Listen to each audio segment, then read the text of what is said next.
That must be so. Let it not be mistaken and be understood to be a Mnangagwa issue. It's a constitutional issue. If there's anybody who has problems with Mnangagwa being the vice president of the country, it's up to you to go to the president. Through the constitutional powers he has, he can do what he has to do. So we don't want this game of trying to say yes, he's a cousin to Mnangagwa and so forth. I'll explain why I'm not even part of Mnangagwa being the vice president. So I respect the office. I saw what happened to Manjuru when she was vice president. And Zimbabweans don't stand up for the truth. I saw it and I said to myself, here's a vice president being humiliated in this manner. Should we allow that? What repercussions has it got for us as a country when we have national leaders? Let him serve his office in ZANU-PF. But when he leaves ZANU-PF, he's a national leader. He's the leader of government business. I'm a legislator. I'm in parliament. And how can I have the leader of government business being attacked? It does not make sense. Being a patriotic Zimbabwean, I rise to the defense of constitutionalism and those appointed by the president. I have no influence to who the president appoints, but to work with whoever the president appoints. Let that be understood. That is the reason why I supported Manjuru. It was the office. If it was the person I supported, I could have been with people first. But I'm not there. I support the office. So I think it's important for journalists to understand that and not to create unnecessary headlines without us sticking to the constitutionality of the matters at hand. Moyo then went on to state the obvious, that the post is not currently vacant, and further, in a blatant and poorly executed manner, attempted to discredit the vice president by making a litany of claims regarding the vice president's alleged past, all and while declaring constitutionalism and his constitutional right. For someone seemingly so well versed in the constitution and process and procedure, may the good professor point out to us where fraud and theft are provided for in the constitution of, and not only Zimbabwe, but in the other countries. The professor has had to leave, dogged by a trail of such accusations. You see, the professor seems to think that we may be surprised to have heard of this alleged theft of over $450 United States from Zimdev. But given his past, we all knew that it was only a matter of time before his old habits would resurface. It is said that you cannot teach old dog new tricks, and that once a thief, always a thief. Therefore, one may not be found wanting if they presumed that these particular schools of thought apply to the professor. To Professor Moyo, given his alleged trail of missing money tails. In 1998 in Kenya, Professor Moyo, former employee of the Ford Foundation, accused him of stealing $108,000 from a fund advanced to a series on alternative research in East Africa Trust that was meant for studies on policy issues. This money was alleged siphoned through an organization named after his children into his account in South Africa, where the professor is purportedly to have purchased a house. He then moved on to the University of the Witwatersrand in 1998, where they claim he eventually absconded with part of the 100 million research grant for the project. Sounds familiar, isn't it? So how unfounded are the Zimdev allegations, given that the professor's alleged penchant for dipping into funds meant for meaningful projects? Robin Hood again, the same Robin Hood who at the end of the day justified theft by claiming that he was giving to the poor, but it was all theft all the same. So were the Ford Foundation and Wits cases also about Robin Hood? Moyo going to the Constitutional Court, where there is an outgoing Chief Justice who is desperately trying to seek another term in office, and is foolishly used by Professor, forgetting that you are generally judged by your last game, which may overshadow any good you have done in the past.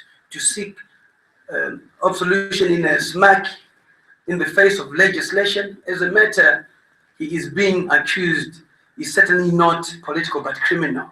And if he truly wants to clear himself, he should be arraigned on charges of theft and misappropriation of funds before a criminal court. And it is only folly to claim innocence elsewhere. A constitutional court is not a criminal court. I have argued this over and over again, that his case to the constitutional court is about Zach. Could Zach arrest him? But that does not stop the police, ZRP, from enforcing arrest on him or investigations. We are schooled, and we are grateful to the education that His Excellency has provided to Zimbabweans.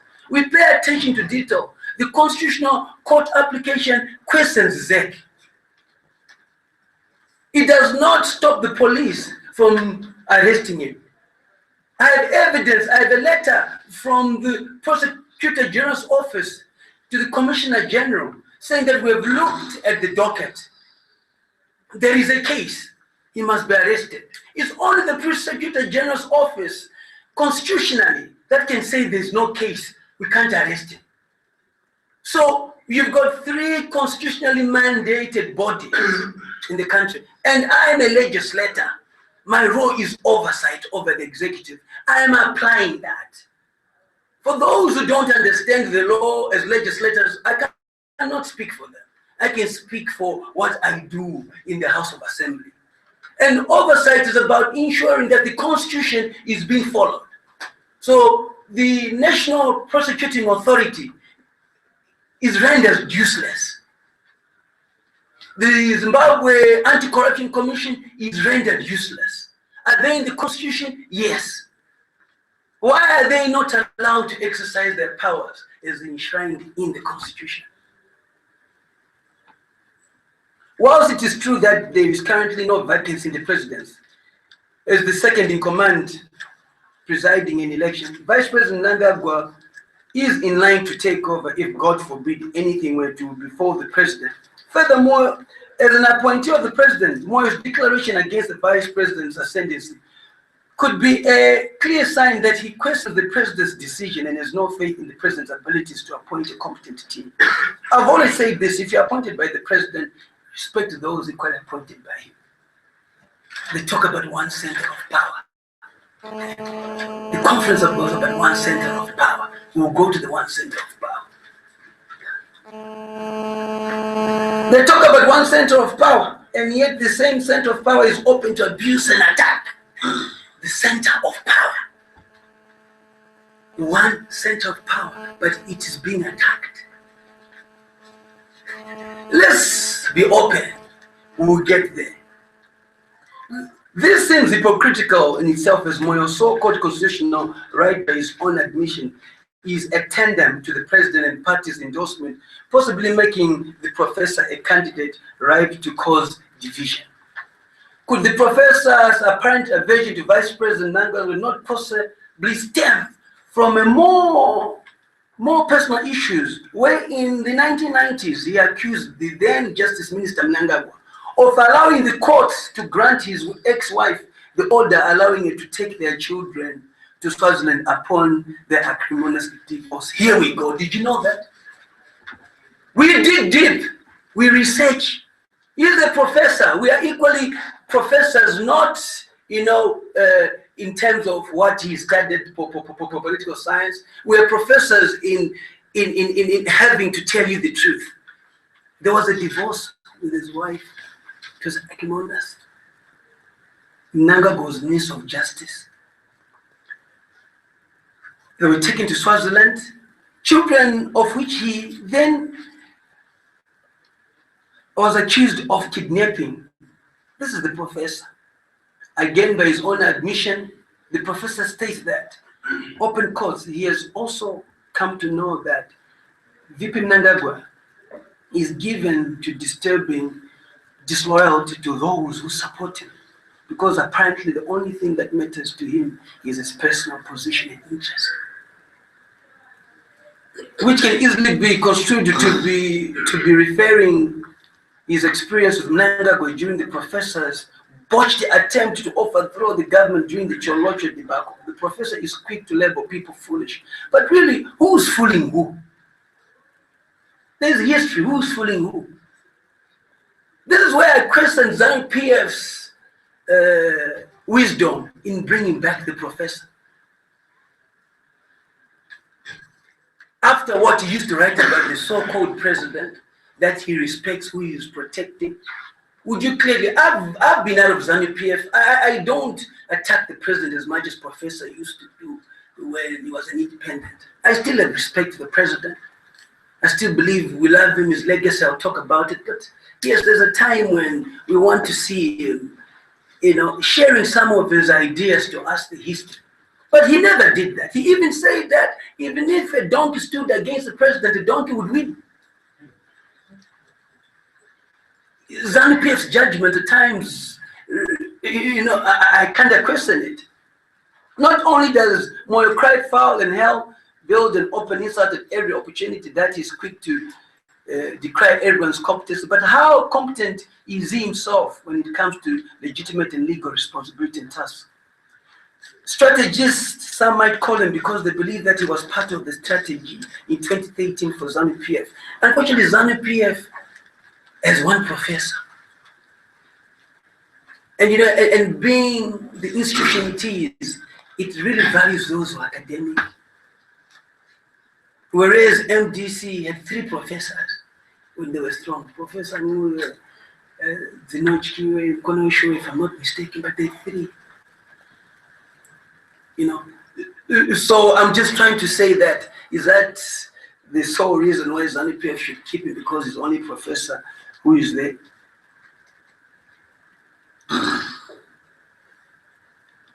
If you look at it, strategists, some might call him, but the so-called strategists could not even form a winning strategy for his Cholocha constituency and lost the seat in 2013.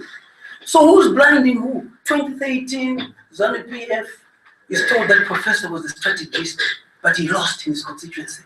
But ZANU-PF won resoundingly. How does that work? Charity begins at home. How do you lose in your own constituency and you are then said to be the person who made ZANU-PF win? Where was Jabulani's banner? Where were the war veterans? I never saw professor on the ground from 2008 to 2013. That's why I've always said that it's rubbish for the political parties to say that the election were rigged 2013. They were not there. They were not sure whether to take part or not to take part. They were not on the ground. The war veterans were on the ground. They turned it around for ZANU-PF. ZANU-PF was not on the ground. The traditional flip-flopper is really just more of a chief insulter who seems to have a knack of creating smoke screens to deviate people's attention from his own dishonest and opportunity. He is smart. But for who? Most ironic. When I was talking to him in Parliament that day, I said, I'd rather you go before the courts now while you have a government that is sympathetic to you. And while you have a leader that does love you. Basically what I'm saying that you don't like Mnangagwa. If Mnangagwa comes in and you've got such cases, you probably run away from this country like you did from Kenya to South Africa. But I don't know where you're going to run away to, because you've created so many enemies. I just gave him that to just think, I said to him that, you don't like Mnangagwa. What about if you became the president and you got all these cases? What would you do? So don't you think, Professor, it's best for you to deal with them now? Maybe the president using his presidential powers can actually pardon you. The quicker you do it, the better. As the constitutional, as constitutionally sound adult he claims to be, and a student at law, I beg him to point out where in the ZANU-PF constitution it provides for disrespect and malicious attack of senior members. One thing that I used to respect the party for, and that's the reason why I would never go back to ZANU-PF. They have no respect for leadership now.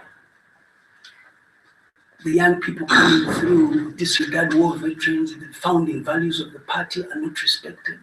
And how can you be part of such an institution? We joined ZANU-PF because of the founding principles, which remain sound, but it is the actors who are there, and that's the reason why you tell me join ZANU-PF. Which ZANU-PF? ZANU-PF, where their leaders are being attacked every day. You have Minister Undenge, who cannot respond to the corruption he did as a means of energy where money was put into his account. But when it comes to aspect of factionalism, he then holds a conference to defend that. So to me, you can see where things are.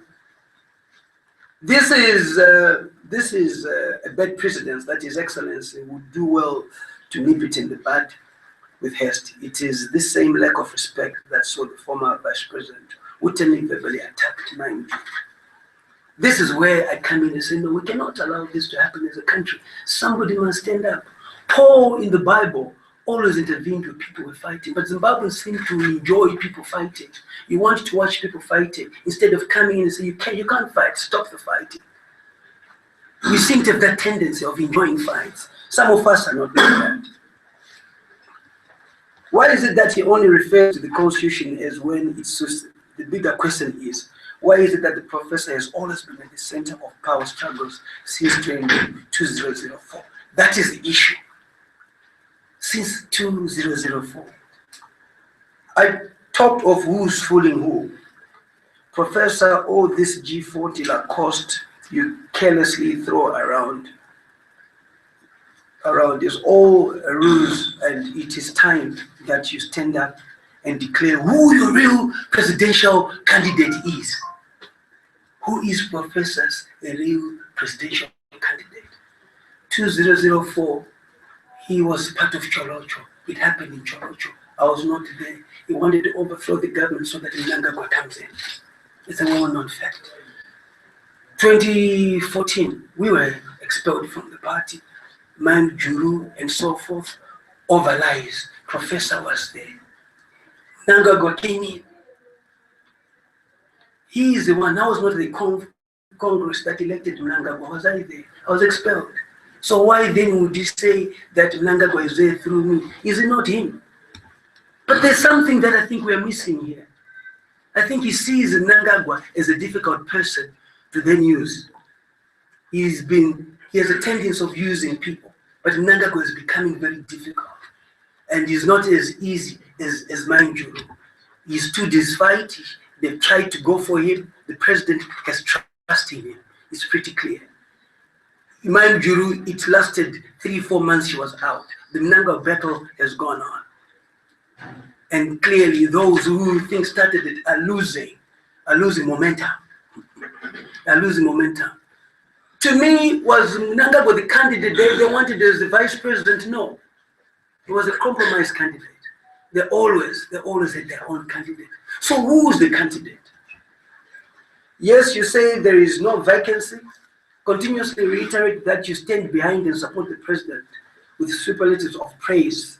But do you think that we are too blind to see that you are playing both parties and your actual presidential candidate of choice is none other than yourself? Talks about G40. Is it G40? No, he's not. I have these discussions. I talk to Honorable Kasuku, I talk to the young people, because we are young, we talk. And I always say, seriously, why is he riding on G40 now? Because he wants the youth to believe that he stands for them. He thinks the youth, will vote for him. It's all his project. It's all his project. We understand that. Why G40? He was supposed to have gone to the struggle. He was supposed to be in the high command, in the general staff. He did not go. But suddenly he comes up and says G40. Is it G40 for you? So why then would you want to talk about G40 if you are not? Because you want to take the youth with you? But unfortunately, there are people like us who will expose this. Like you claim to have major and scandalous disclosures that we should brace for watershed moment of June's fast approaching too. So who are you really when stripped to the bare basics? Is he a schemer? Is he a fraudster? Is he a gay gangster? Is he a common thief?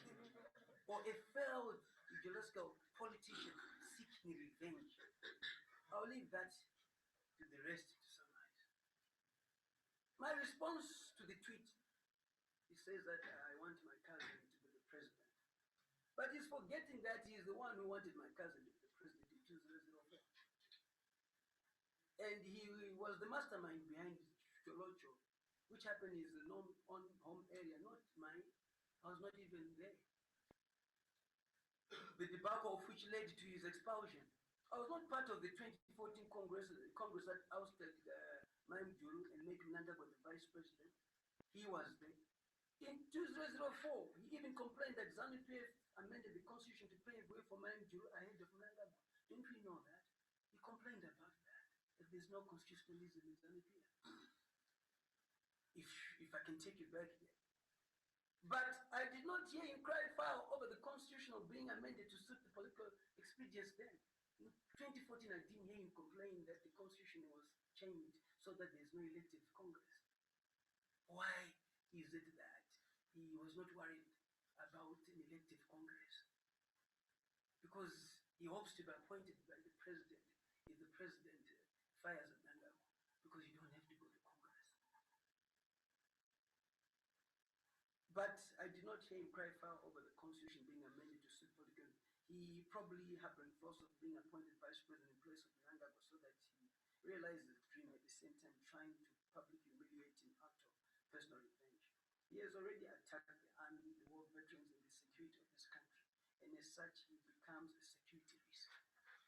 You cannot lead this country or anywhere in the world without you being endorsed by the security having confidence in you. He's a security risk. He's a security risk. And certainly you must understand that the army is the last line of defense. You don't attack the army. He happens to be a president. He must go around the state house and most of the government institutions who protects them. Who's got the guns? Can I tell you one thing? Which you did not do. All the ammunition that you see with the police, with the CIO, with anybody, comes from the armory. Who controls the armory is the army.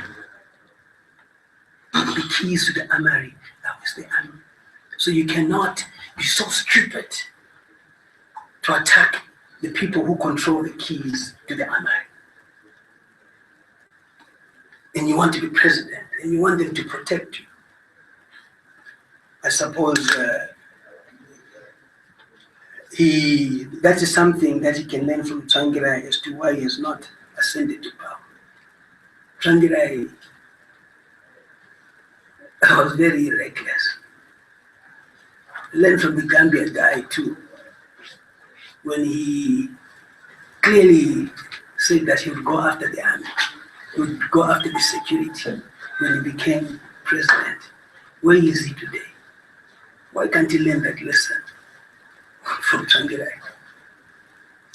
The people can speak, but the army is the last line of defense. The people can speak, but the army is the last line of defense. If they think you are a risk to the nation, they will do what they're supposed to do constitutionally.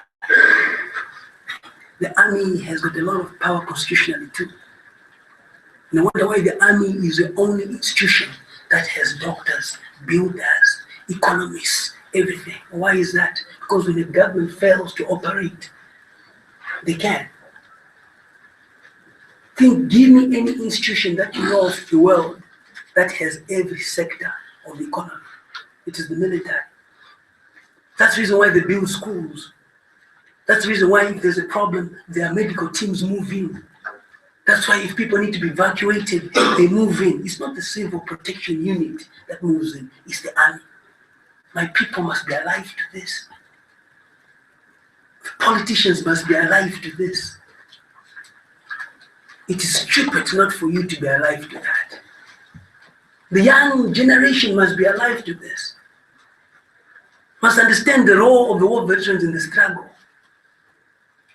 That you cannot separate. They are the reserve force of the army. In case the people need to be recruited for war, they don't train young people like us or you. They go for those already trained to be part of the war while they are training you. But the war starts now. You're not ready in 2 months. Those guys are trained already. So you cannot separate the military and the war veterans. because they're an extension. I wonder why the war veterans fall under the Ministry of Defense. Don't you know that? Does it need a thing rocket scientist to know that? It doesn't. Support of the statement by EFF. Julius Malema, very good friend of mine. Julius loves the president, if I can be honest with you. When I was arrested several times, Julius used to support me. My friends in Zimbabwe could not support me. Julius is human. Julius is kind. Julius would make sure that I'm okay in prison. Julius would check on me. Yet at friends, he wouldn't. So there's another side of Julius that you don't know. Julius has supported a lot of initiatives in this country. The land reform he talks about. He supports the president on that. So let's not mistaken his statement. He's just somebody who, and I take this opportunity to comment on the recent press statement from the EFF. It is well known that personally, as YAD, we have a close relationship with Julius Malema and EFF. I wish to commend the manner in which EFF articulated many in the party are whispering in the corridors. The difference is that the things they say that being whispered in the corridors, and I've always said, I'd rather deal with somebody who's honest than somebody who's dishonest. Zimbabweans always say, and ZANU-PF must be careful of the someone else, they smile at you. They're not on experience. They're coming for t-shirts, they're coming for mails, they're coming for stands, but they know where to go. So it's very important. Julius, unfortunately, does not come from that culture that we have. So understand him in that regard. His Excellency has a well-respected and converted legacy to protect. I see it here the other day, even before Julius said. He has empowered millions of black people during his tenure. However, the truth of the matter is that his growing legacy is fast being eroded by his overstay in power, and those that surround him are cowards by not discussing this. The president, I don't think, is against the discussion of succession, like any other leader. But we now have got to say, I think it's the ZANU-PF, and Julius is right to say they're cowards. Julius spoke to me and he always says to me, you're indecisive, comrade. Come on, where do you want to go? What's YAD? He challenged me, what's YAD? Are you an NGO? Are you what, comrade? Tell me, what's YAD, comrade? You know, I told my fellow YADers that Julius was not happy with me. He says, what's YAD? You must be decisive, comrade. Do you want political power or what? And I tried to explain to him, listen, your situation in Zimbabwe is different from yours. There's no comrade. The youth must rise, comrade. He's passionate about seeing the youth coming through. You know, and he's passionate about seeing us talking to people like Comrade Bikita. So, you know, it is only normal in any situation to have a succession plan, and there is nothing amiss in this announcement to pave way for His Excellency to be better serving as a revered advisor. YAD therefore roundly supports this statement in its entirety. Lessons learned from Bikita. The opposition has no strategy. They have no strategy. They have no answer to the problems of this country. They have no answer. The alternative is a third force. I say that and I repeated it. You cannot win an election in this country without a component of ZANU-PF. Do your maths. ZANU-PF over 60%, 2013. Opposition below 40. So even if the opposition got together, they still remain 40. And I've not seen anything meaningful that they've done. But only to ride on what ZANU-PF is not doing, which it must do. If ZANU-PF decided to focus on addressing the policies in their manifesto and not the factions which are there, they're untouchable. And in saying so, that does not mean I'll join them. I'll still win against ZANU-PF as an independent in any constituency I stand. That I can speak for myself. So that must be understood. Urungwa still wants me. They've told me I must not even campaign. They're waiting for me to be there. So I'll also always remain an independent. And that must be made clear. And that must be understood. But can I contribute to the country? That's what's critical. Yes, I can contribute to the country. You can see the debates I'm raising in Parliament. These are debates which have to do with the country. These are national issues. That's what is critical at the end of the day. So to me, I'm better off that. But I'm not in the opposition. I'm independent. Yes, ZANU-PF can say I'm in the opposition. That's okay. But I hold no position in a political party. I did say my DNA is ZANU-PF. Mind you, this DNA is ZANU-PF. Shangri's DNA is ZANU-PF. They were all in ZANU-PF before. You guys, your parents were in ZANU-PF, your DNA is ZANU-PF.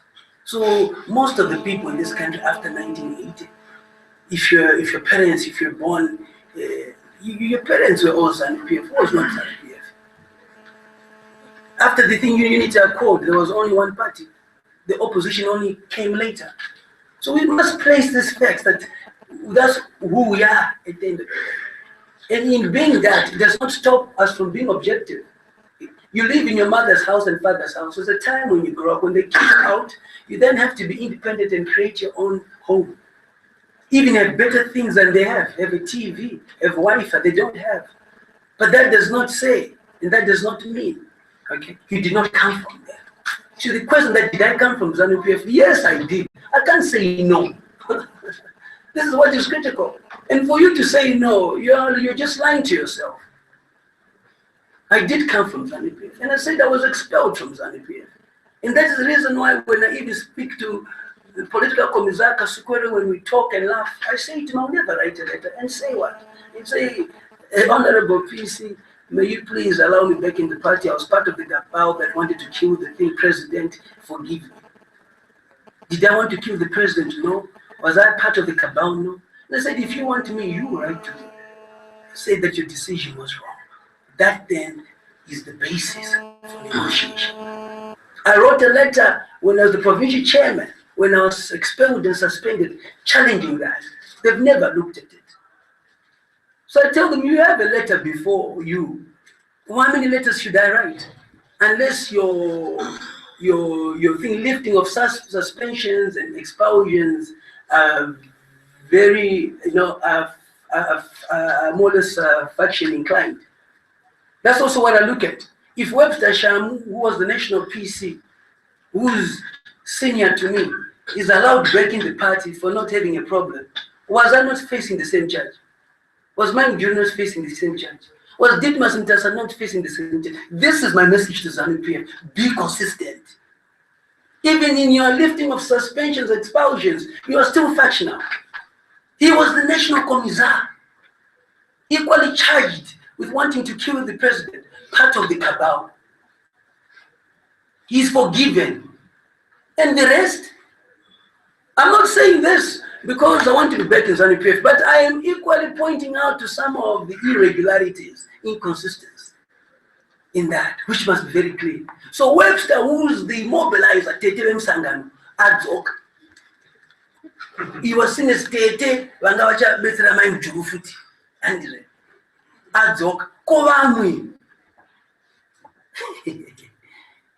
So to me, I think it's important that they put that in the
of this. No, the veterans made a statement.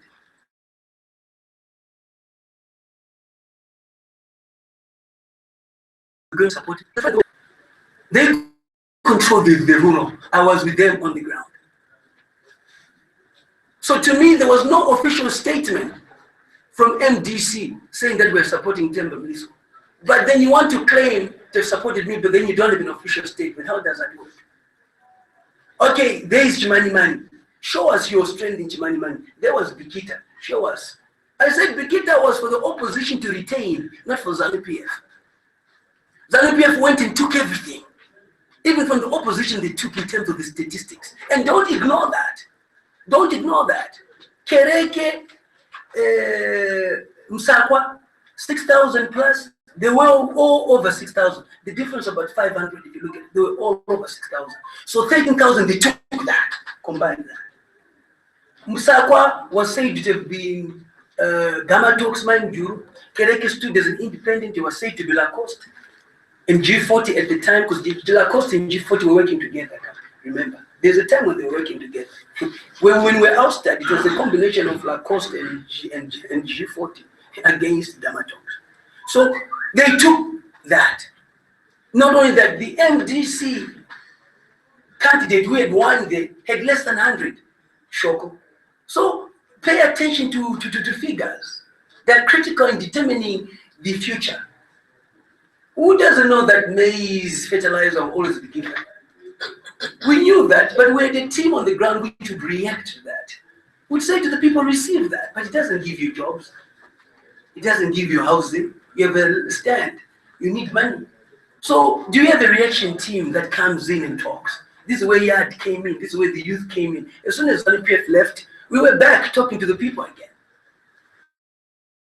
To be honest, Manjuri is the presidential candidate. Was that election really about Kopo or Manjuri? It was about Manjuri, because she's the leader of the party. Her strength is within ZANU-PF. Her strength is within ZANU-PF. But it's not for you to then summarize. Is she still strong in ZANU-PF? Taking Spepa and Como, I say it. And I speak honestly to you with my experience. Taking Spepa and Como with you is not ZANU-PF. Where are the chairpersons who were suspended? Taking the opposition to be with you, they're always opposition. You've got to be able to take from ZANU-PF, and you need to have the war veterans, legit war veterans. Has she got a section of the war veterans in the party? Yes, she has. Where were they? If Jablanis Banda is there, where is he? If she has war veterans, where's Matema Danda? Where's Mahia? Where's Mtango? The legitimate organization of the war veterans, whether you like it or not, structure is the one led by Chris and Mtango. You cannot ignore that. And I've always said ZANU-PF without war veterans, like playing a football team without a goalkeeper. Percent amnesa bora ongoro straight. All you need muna ne power nongoro ne chibuni. Those are data the chibuni straight. Muget yambo. Maunza bora kuti pakati. Nora mchigoweza ne kukipa hapana. So equally, it is important that ZANU-PF learns from this, and ZANU-PF in Noto learned.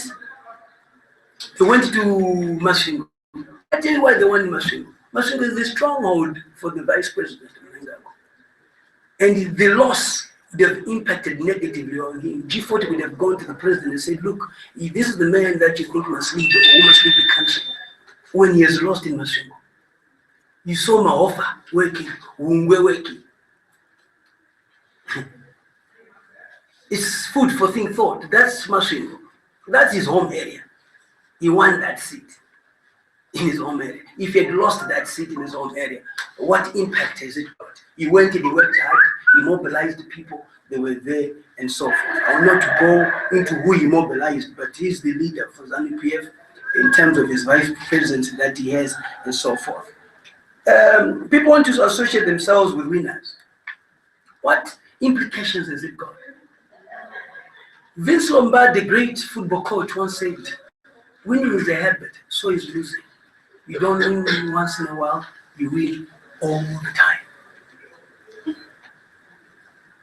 Winning is a habit, so is losing. You don't win once in a while, you win all the time. Nike supports winners. I've never seen anybody who loses being supported by Nike. Equally, politics is the same. It's a psychological issue on people now. Whether you say, was it the right time for us to go into the election or not, they had, because they are now part of a food league, and you cannot choose the games.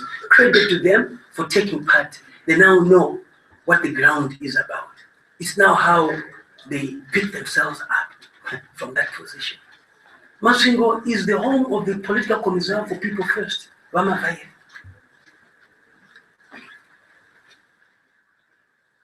Remember, the campaign person for People First was Makola, war veterans. So you didn't need a war veterans, former MP for the area. He was there. They did everything. But you know, there's got to be work. And for one by-election, and for leaders in that party to just go to one rally, it's unfair for the young man who was campaigning. How many times did vice presidents go there? How many times the senior members of ZANU-PF go there? And you decide to go there once. You spend most of your time in Masvingo area, in the flea markets, when the election is in Bikita West. Come on, guys, even if you support that. You spend more time taking videos in Masvingo area, in the flea markets, greeting people. When time is moving for you to hit the ground in Bikita West, and you lose, and you say they agree. So to me, you talk about electoral reforms. ZANU-PF is contesting in the election. No one is having to challenge that. I was in Norton. I did not challenge anything. All the opposition parties spoke about violence. NCA have got a competent lawyer, Maduku. His client was written up. Why did you not do an agent application to the electoral court to stop the election? Because there was evidence of violence. The electoral code of conduct has that. So you know, where is the seriousness of the opposition parties? You document. I went to the court. I was denied rallies. I went to the court, and credit to the courts, they gave me the right to campaign because there was election. So approach the courts. Don't say the courts are biased when you have not approached them. So to me, it's important that it's something that we have to look at. So there's got to be an alternative, and this is the third force. So for me, when ZANU-PF is at its other throats, you know, this is just giving birth to the third force. I won't lie to you, we will take a lot from ZANU-PF, and they must keep fighting for the third force to emerge. I love it when parties fight, because there's got to be an alternative. Let them keep fighting. There's got to be an alternative. And the third force is the alternative of those disgruntled in parties, those fighting in parties, the factions which they have and so forth. There's no party that is a good faction. We harvest the most after the primary election that they've had, where they impose candidates. So we are working as a third force, we are on the ground, and we've been doing quite a lot in terms of that. So to me, moving forward, the coalition now, I've always said, it has to be after the first round. A question I want to pose to you today, lastly, is that, let's say in the first round of the elections, ZANU-PF has 45%, third force, independence have 7%, MDC has 30%, ZIN People First and the rest have 18%. Who would you go into a coalition with if you're the third force? Have you ever thought about that? That the first round could be won by ZANU-PF? But the issue is that who can aid to ZANU-PF? This is interesting. This is what you must think about. So we have 70%, 7%. So if you add 45 plus 7, that's 52. And ZANU-PF engages us and says, listen, we're going to give you vice presidents. Mliswa will make you the vice president. I wouldn't say no. We'll give you so many cabinets. Oh, yeah, you're laughing. You're laughing.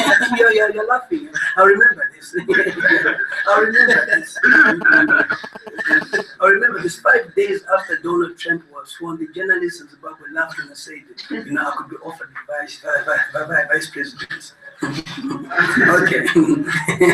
We'll see. So 45 plus 7, that's 52. We need 50 plus 1. And then the coalition, if you add it, 30 plus 48 plus 18, that's 48. That's 48. But you see, there are 3 parties. So they say, okay, Mliswa, come this side with the third force. But we'll give you less positions because there are more people there. You are the third force.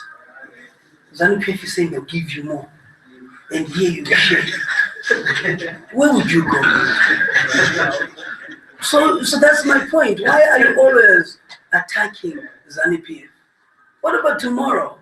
And I've always said in politics, no permanent enemies, but permanent interests. Remains the code for that. So, it's for you to think about, and there's no reason for us to what you call it. The third force, who's the leadership? For some economic guru, I'm not going to come up with a blueprint document. There are people working on it. We're talking to people. We have to speak to people who are not there to attack ZANU-PF. Because, ZANU-PF has done some good things, but who are they to work on what ZANU-PF has done and make it better? That's our approach. Where people like Chinginyeza, who are there, Nkosana, Ntuli Mue. You have all these guys with business. People who don't want to do a slogan. You never hear them insult anybody. We are worried about putting politicians in the forefront. No wonder I said I'd rather be vice president than be president, because I'm a politician. I'll end up insulting others. There is this whole thing of wanting to revenge. It does not end. And once you put my politicians there, and so forth. So, there is that. So we need a new breed of people who believe in ZANU, what ZANU-PF stands for, but believes that there must be change, which even the ZANU-PF people agree with. So do you have to stand on the platform and insult? No, you don't have to. We are looking for leaders and leadership. And ZANU-PF is failing to embrace leaders.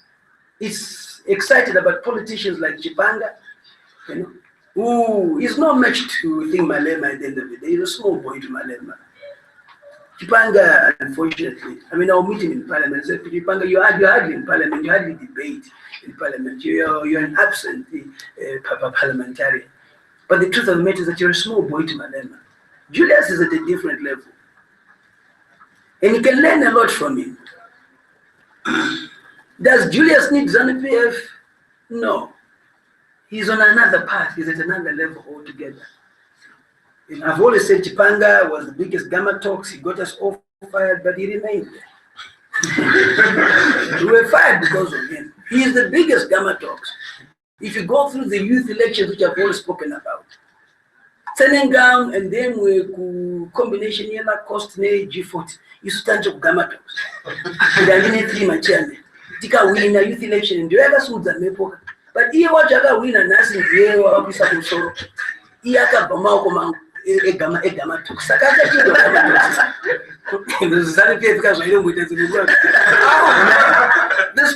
this party, yeah? Chipanga is pedigree Gamma Talks. Came from Manicaland through Amtasa. Amtasa convinced everybody, but the Manicaland youth must also have a chance. Endorsed by the Secretary General. Didmas Mtasa was powerful in ZANU-PF. Anachumba was my secretary. Didmas, whatever he said was it. When he wrote a letter, no one questioned it. That was a secretary of administration. He stood by principle, said, listen, Manicaland must also have a chance to have a deputy secretary for youth. That's Chipanga. Work with him, principally we did that. He won the election at my house. 7 chairpersons were there. I always say to him, but Chipanga is very sure. Unora open Zakaita say, he started thinking way well. He wore a solo quotas about our president. The Shanga Mania Queen Dinda and Kumachimata. Comadini Gutsusa, so I'm hoping one day his conscience will hit him and come out in the open. No wonder why with me you never attacked me, because he knows it happened in my house. And if you want to talk further, I'll show you my pictures. I'm not designing no produce. Anyway, so to me, Professor Moyo, we're on it now. We're going to be telling you more. If he can tweet, we're also starting to tweet. We're going to play his game. He is the real presidential candidate, no one else. I mean, we must tell him, come out clear, let's see your credentials as a presidential candidate. Don't blame anybody. Don't come out with, ideas. He is the presidential candidate. So let's deal with credentials as a presidential candidate. He will never win it. He's a thief. And at times I think my worry of him going to go to prison, he knows that the guys who are that way inclined waiting for him there. So they're not gonna mess with him. Huh? The thing happened at the mill for a very long time. Huh? And they're gonna be queuing up for him big time, and I think that's also the fear that he has. The guys are waiting for him there. He's like, the guys are waiting for him there. It's not nice out there. There's a long queue. Anyway, we end it on a lighter note. Any questions that you might have?